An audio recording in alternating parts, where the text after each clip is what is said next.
ที่แสนสั้นเขาบ่ได้ฮักเฮาอีหลีหลอกเขาแค่มาหลอกฝันแค่คืนเดียวเท่านั้นสืบพันธุ์แล้วก็จากไป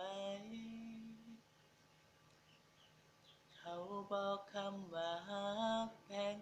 คักมากหลายกว่าไผเฮากับแปะหัวใจให้เขา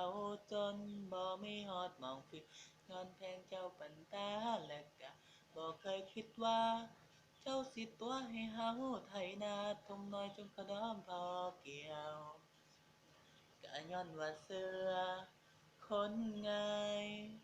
ควายก็ยังบ่ปานเจ็บมาจนขี้คร้านแล้วเด้อเธอก็บ่เห็นใจเจ้ามันคนใจลายฮู้บ่เขาแค่มาสืบพันธุ์ในช่วงเวลาที่แสนสั้นเขาบ่ได้ฮักเฮาอีหลีหลอกเขา